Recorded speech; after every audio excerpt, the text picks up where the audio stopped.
Alright, so in this video, I'm going to be making a mini spinnerbait using this size 1 spinner jig that I got from Walmart. It's pretty small, and I've never really made a spinnerbait before, so this will be an interesting video. I've actually never even gotten a good action out of a bait, since I'm, quite new to this bait making thing. I just recently finished this one, though. It looks absolutely amazing.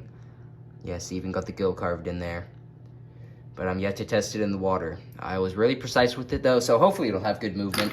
Right now I'm currently working on this deep diving crankbait sort of thing, but I'm just waiting for the glue to dry.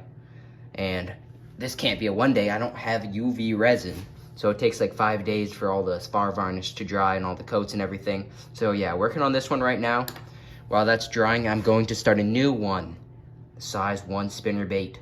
So as with all my baits, I'm going to be using some pine wood right here. I'm going to quickly draw out a nice shape for this bait.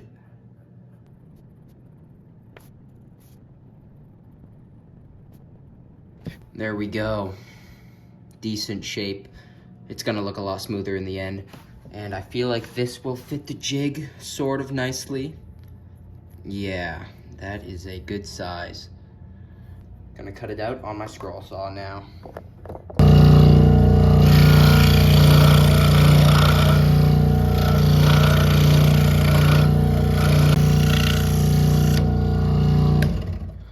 Okay, I don't know what's going on with my scroll saw right now. It's not really cutting clean, but I can sand that nice and smooth.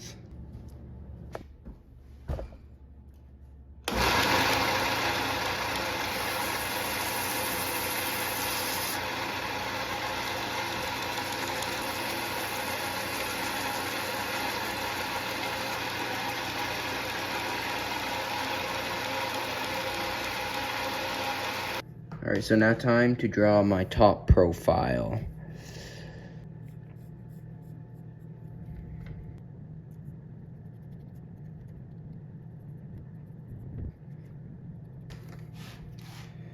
Decent. I'll make it look better though. All right, so I've sanded this thing down till it's pretty much even. On the bottom, it doesn't look that even, but I think it might just be the line in the middle screwing me up, because on the top, it looks completely symmetrical. Or almost. So now I'm gonna draw out the chamfer lines and start carving with my knife.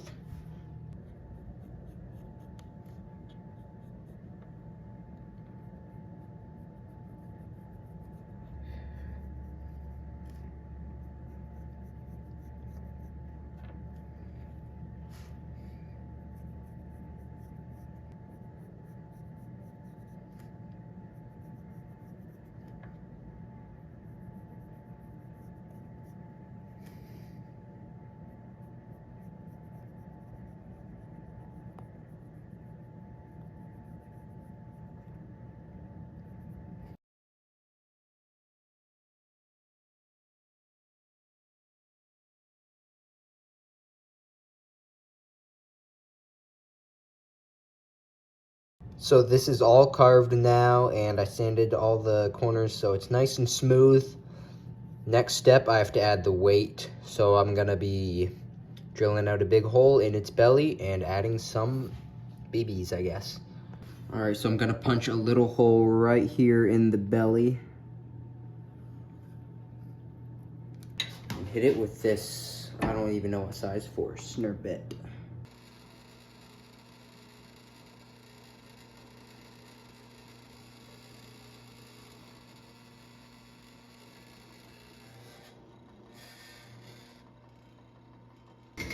All right, so I drilled out a nice deep hole into its belly. If it'll focus. Why does my camera never focus? Yeah, very deep, probably 3/8 of an inch deep. Gonna put a lot of weight in this.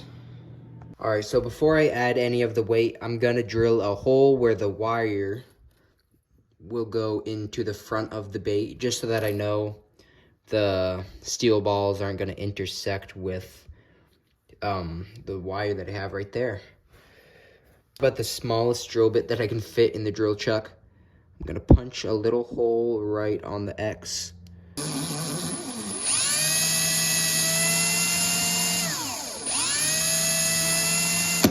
Crap, I came out the back.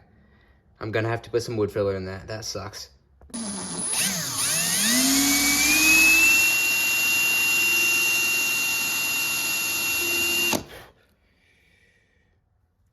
All right, so I got the hole in the back drilled through, and it just poked into the weight hole, so that's fine. The bit's a little longer than the screw eye, and the front did not intersect with the weight hole, so this is perfect right now. Okay, so I ended up drilling out one extra hole just so that I can fit an extra ball. And just gonna put it in, make sure the weight is distributed evenly from side to side to not screw up the action. Crap, I might need to make it a little bit deeper. It seems like I can't fit 2 layers. Yeah, I don't know. If I put it deeper, it might be pushing it, you know?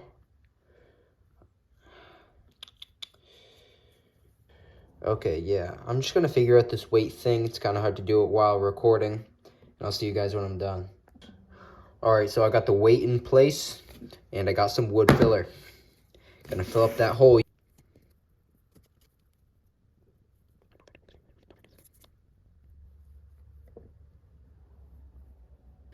Alright, so I just gotta let that dry, and then I can start to sand.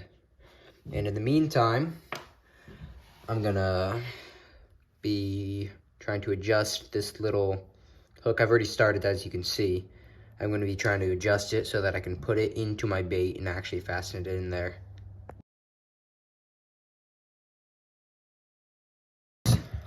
Okay, well, I guess it's now time to seal this bait with super glue. Got this convenient little brush that comes with the Gorilla Glue. When you're working with this stuff, do not put it right below your eyes, or else it'll hurt very badly.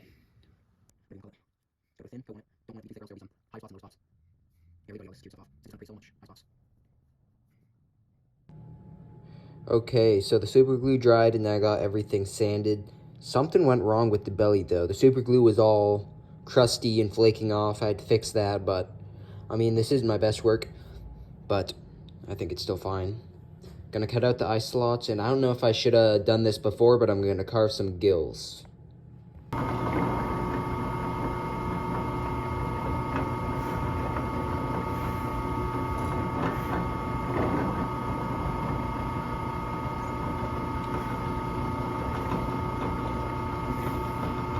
Okay, so I got the eye slots cut out. Very, very even. I'm proud of that. That's probably the best cutting I've ever done. Okay, so I'm gonna draw some little gills on this guy. So I think I might make one go like that. And I don't really know, another one behind it. Like that. I don't really know how they're supposed to go. I think that looks sort of fine. Go down under it. Yeah, that kind of looks good. And then maybe make a third one. It covers it all. 3 gills. Okay, so I got to do that on the other side now. And there's my second one. Okay, so I finished carving the gills. This side doesn't look all that good. And this side's okay. I kind of screwed up with the third gill, and it just combined with the first one. But I don't know, my blade wasn't really sharp. It was pushing the wood, not actually cutting through it. So this is the best I could do. Now it's time to get painting. So since I'm gonna be making a brown trout paint scheme, it's pretty dark colors. I'm gonna start with some Osprey, if that's how you say it.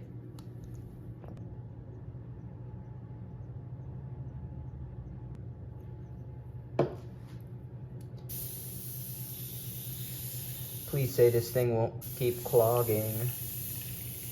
Paint is coming out. Paint is coming out.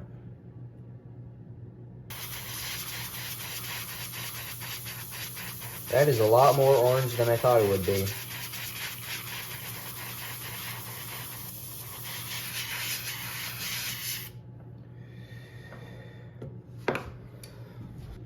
Alright, so that coat of paint is all done.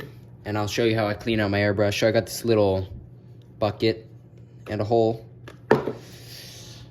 Put some water into the airbrush. Hold the tip. Usually turn down the pressure for this. hold down the tip, let the paint go, and then it starts bubbling. Do that a couple times until it runs clear.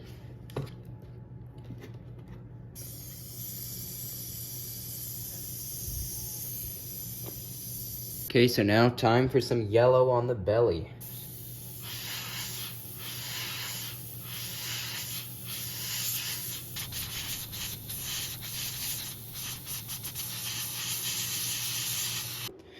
Okay, so I got some black in the airbrush.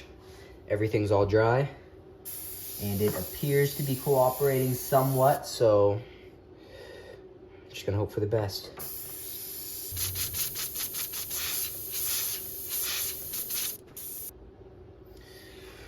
Okay, so I got the black on there, and I'm actually very proud of that. The airbrush wasn't really working, but that looks amazing. Here, let me get rid of the glare. Okay, well, it's not going away. That looks pretty good in my opinion. Everything is so even. This is the most even paint job I've done. I'm so mad at those gills, though. They just look so terrible. They don't look like gills. It just looks like a giant dent in his face. Okay, so I actually forgot to record this part, but I added some nice dots on each side using a toothpick. And now I gotta add some red dots on the bottom. Make these ones smaller than the black dots for the most part. Okay, so I painted the gills brown a tiny bit. It looks better, and the more that I look at it, the less I think it looks bad. I got these little yellow eyes. Brown trout have brown eyes. Yellow's the closest I can get to brown. And I'm just gonna put a dab of super glue right there.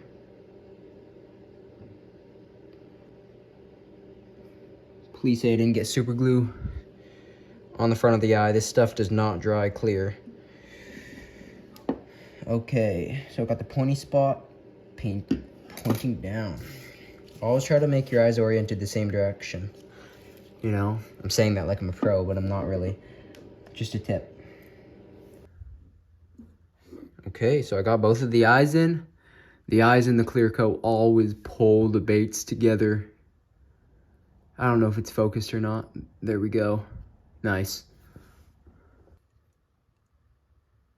Sorry, I'm not talking. I'm just focusing on getting this thing aligned. And that is almost perfect. Where it comes from is not right in the middle.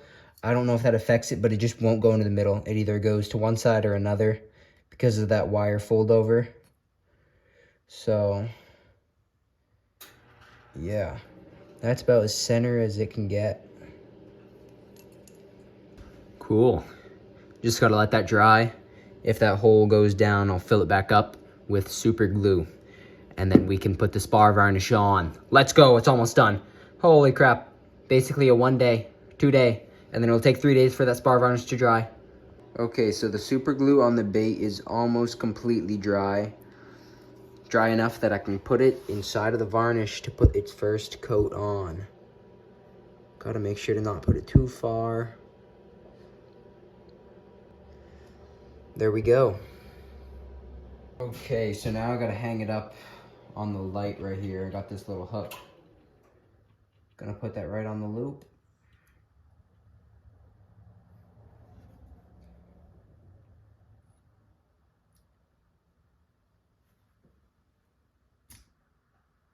There we go. And you cannot forget the little dripper, if it'll focus. Yep. Hook that right on any of your loops. And this just prevents the varnish from pooling up where the loop is. Drips all the way to the end. Perfect. That's gonna take 3 days to dry. I'll see you guys in a long time. All right, so it's been about a week since I last talked to you guys, and I got 3 coats of spar varnish on. Everything's ready, and it's time to test this thing in the water. All right, so I don't know, I might need to adjust the spinner wire angle, but I'm just gonna test it out, see how it goes. Matthew, do your best to film this thing.